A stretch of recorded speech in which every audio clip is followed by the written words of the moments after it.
I want you to pause for a moment. Look at the city lights behind me. They shine like jewels scattered across Lagos. Towers of glass, rivers of headlights, bridges draped in electricity, all of it feels alive. But tonight, as I stand here in silence, I feel dead inside.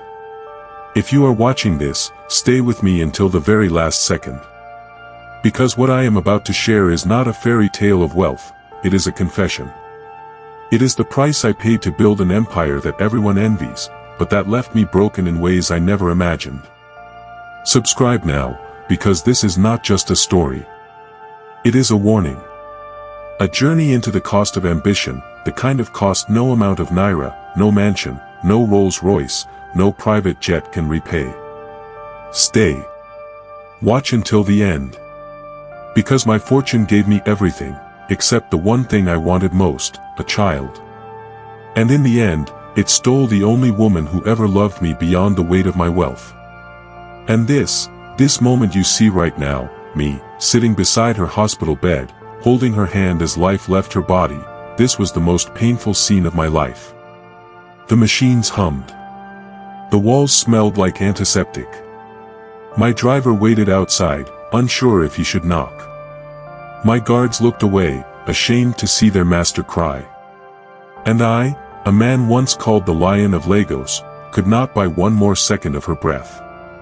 This is where my story begins. I was born in a house where the roof leaked during the rains. We were not destitute, but we were not free either. I grew up with the hunger to escape, to build something bigger than myself. Lagos became my teacher. Its streets, a merciless classroom. I saw men rise overnight and vanish before morning. I saw women with eyes like broken glass, chasing promises of love that money dangled before them. By 20, I had already learned that power lived in silence and wealth lived in risks. I stepped into oil, into construction, into banking. Every deal was a battle, every handshake a war. And with each victory, I grew.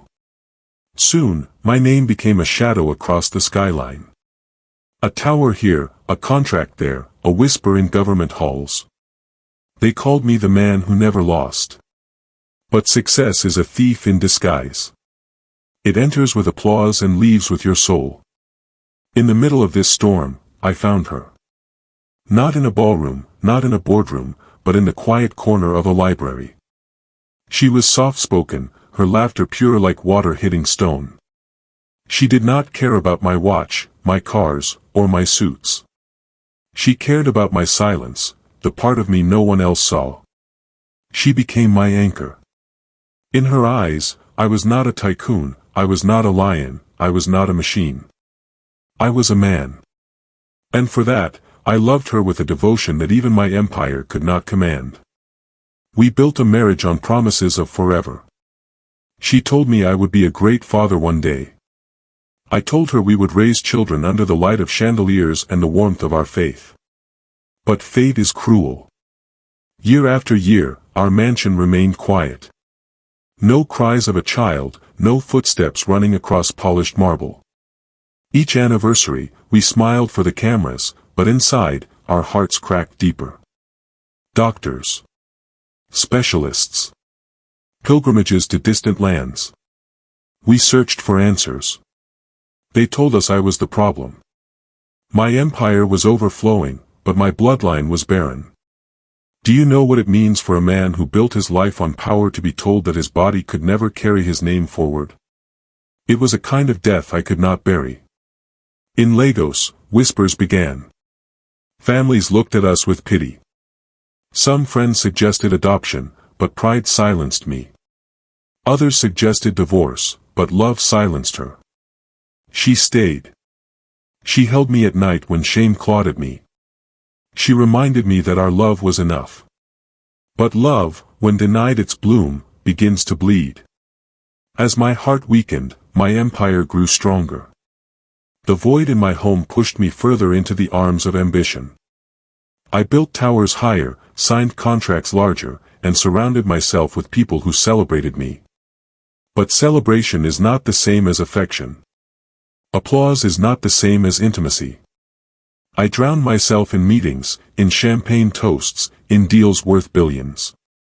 Yet every night, when I returned home, my wife sat by the window, staring at the city we built together, waiting for a miracle that never came. Sometimes I caught her wiping away tears. Sometimes she hid letters she wrote but never sent. And sometimes, when I reached for her hand, I could feel her pulling away, not in anger, but in quiet despair. One night, I came home late. The house was too quiet. I found her in the bedroom, a letter on the pillow. She had written that she could no longer bear the weight of our emptiness. That she loved me, but love had become her prison. She did not leave. She stayed.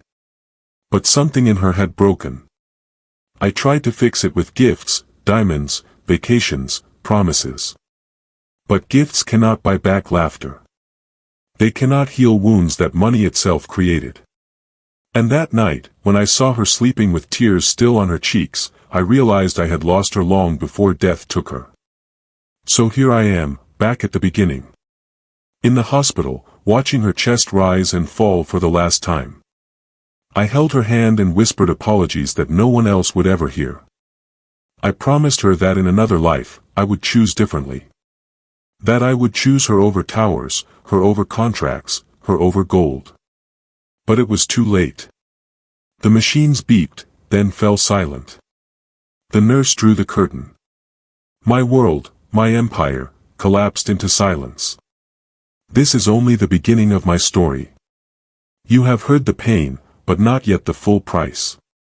In the next part, I will show you how ambition deceived me, how Lagos celebrated me while secretly crucifying me, and how the wealth I worshipped became the very chain that enslaved me.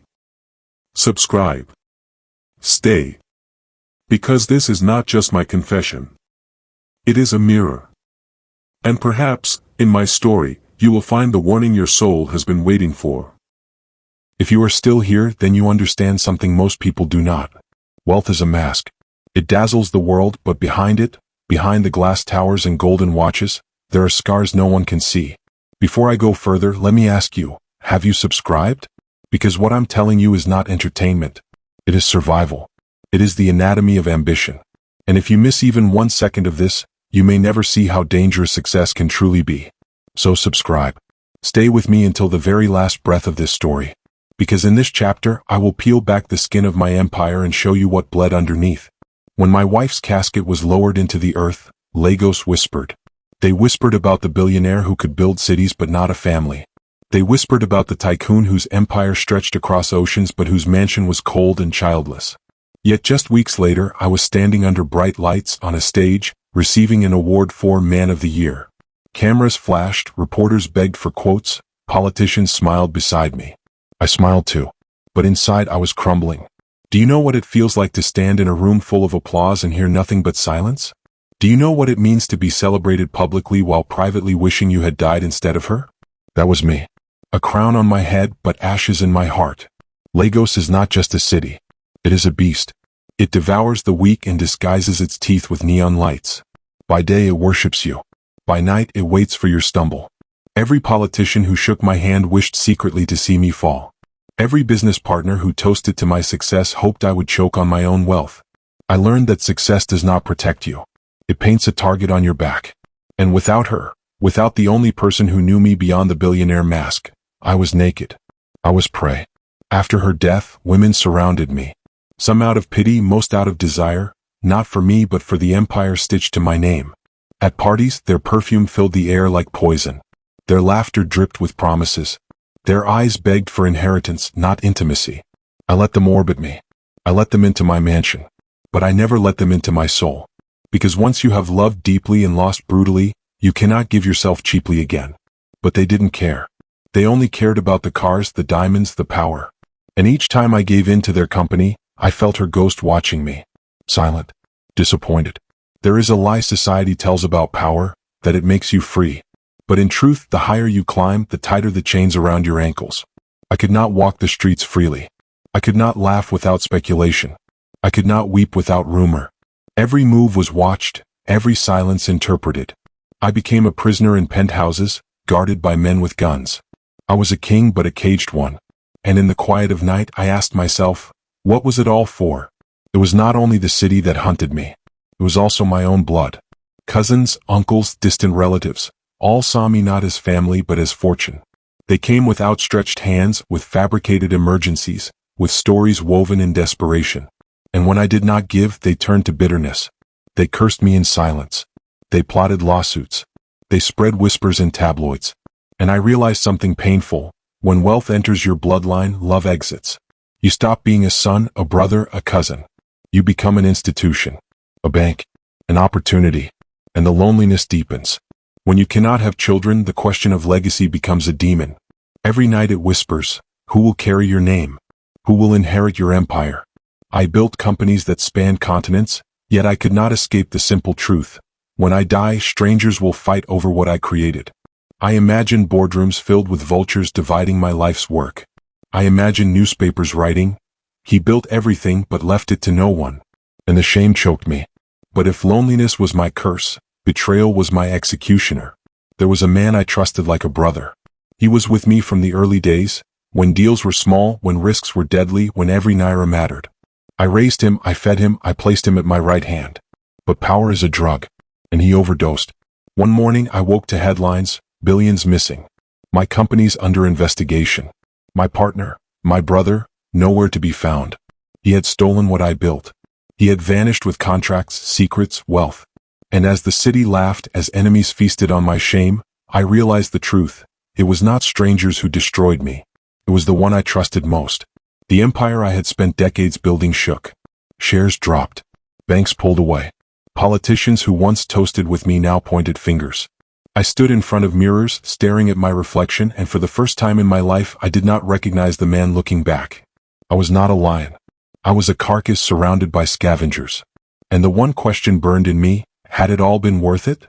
So I ask you again, have you subscribed? Because if you think what you have heard so far is the end of my story, you are wrong. I will show you how I fought back from ruin. How I clawed through betrayal, how I tried to rebuild what was lost, and how the ghosts of my wife and unborn children haunted every step.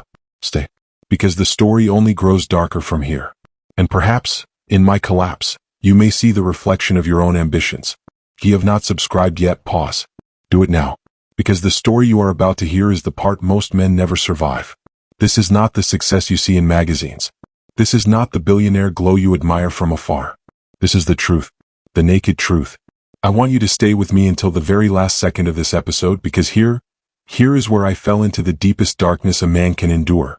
And if you leave, you will miss the very soul of my confession. Subscribe. Watch to the end. For this is where my empire turned into ashes, and where the ghosts of my choices began to walk beside me.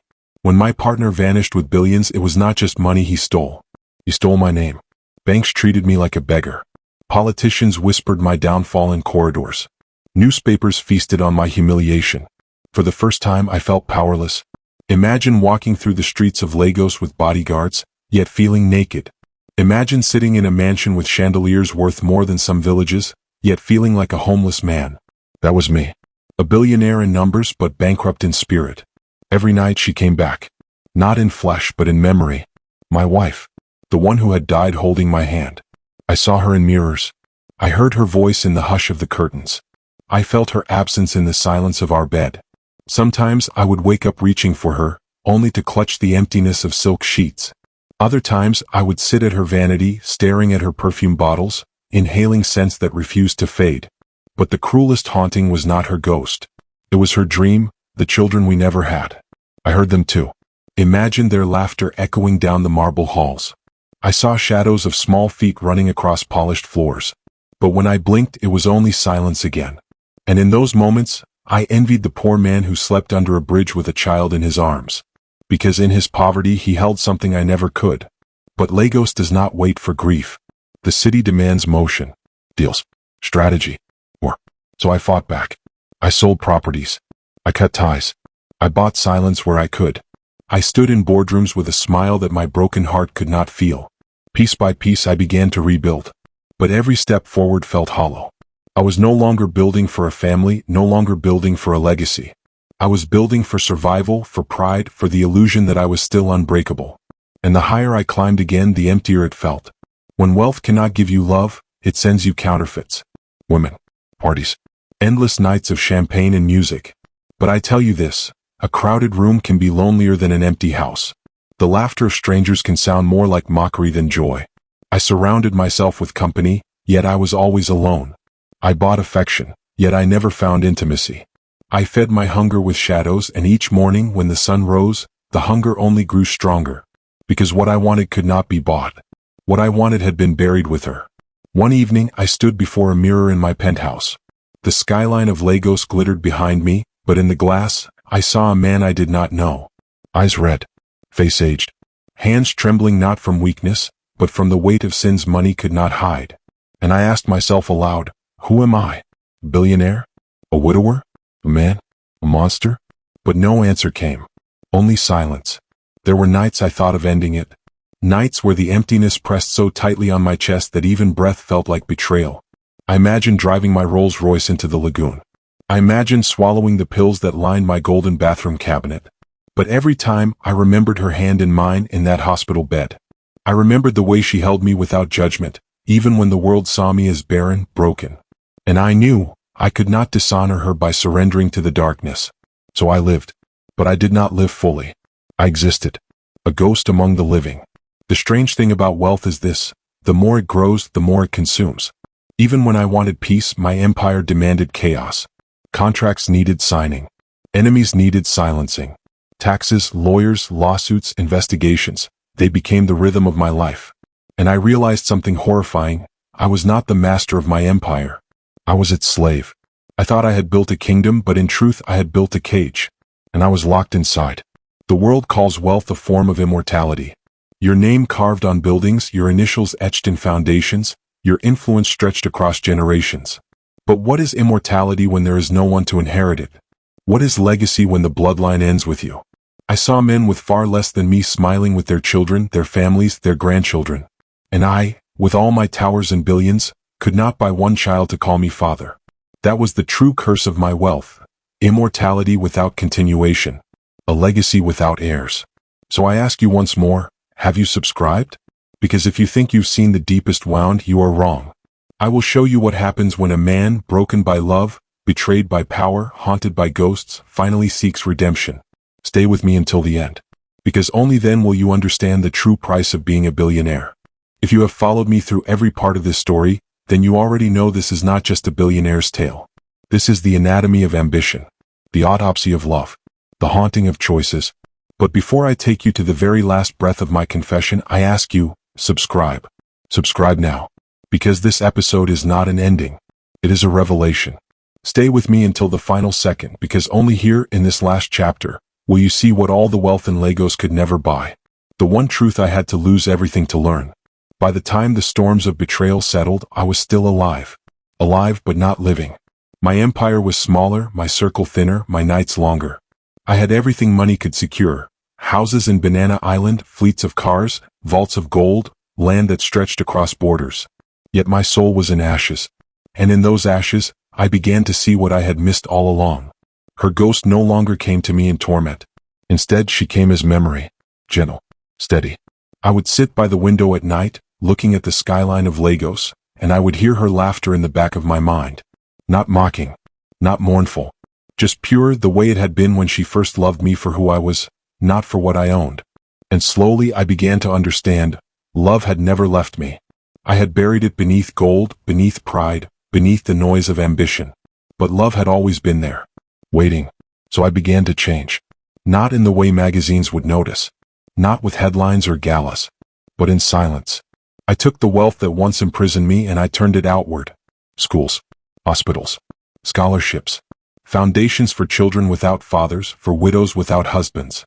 Because if I could not give life to a child of my own, I would give life to thousands who needed me. And for the first time, I felt something money had never given me before. Peace. Healing is not loud. It does not arrive with music or fanfare. Healing creeps in quietly, like dawn after a violent night. I began to wake without the crushing weight of emptiness. I began to walk through my mansion without hearing ghosts in every corridor. I began to sit in boardrooms without feeling like a fraud. And slowly I forgave myself. Forgave the man who chose towers over love. Forgave the man who let pride destroy joy. Forgave the man who buried his wife under the weight of his empire. Forgiveness did not erase the pain, but it softened it. And in that softness I found strength. So what is the true price of wealth? It is not the billions spent. It is not the sleepless nights or the risks taken. It is not the contracts, the betrayals, or the enemies made. The true price of wealth is love. Because when you chase the world with all your might, love is always the first casualty. I gained the city but lost my soul. I wore the crown but lost my queen. I built an empire but left no heir. And yet, in that loss I found clarity. One evening I visited one of the schools my foundation built. I stood at the back of a classroom unnoticed. I saw children in uniforms laughing, learning, dreaming. Children who had no idea who I was. No idea that their books, their chairs, their teachers were paid for by the man they called a billionaire. And as I watched them, I realized something. Perhaps legacy is not always blood. Perhaps legacy is impact. Perhaps family is not only those who carry your name, but those whose lives you touch. For the first time I felt like a father. Not to one child, but to many. So here I am. A man with towers, with scars, with memories that burn and memories that heal. Do I regret my wealth? No. Do I regret the price I paid? Every day. But regret is not the end. Regret is the doorway to wisdom. And wisdom is what I leave with you now. Do not wait until you are crowned to realize you were already king in the eyes of those who love you. Do not bury your heart beneath ambition. Do not trade intimacy for applause. Because at the end, when the lights fade, when the empire trembles, when the gold is no longer bright, the only wealth that matters is love. Subscribe now. Because my story may end here, but your story is still being written. Stay with me. Share this journey. Because somewhere in the pain of my confession, you may find the wisdom that saves you from paying the price I paid. I was a billionaire. I lost my wife. I never had a child. And in the silence of that loss, I discovered the only truth that matters. Love is the wealth no currency can buy.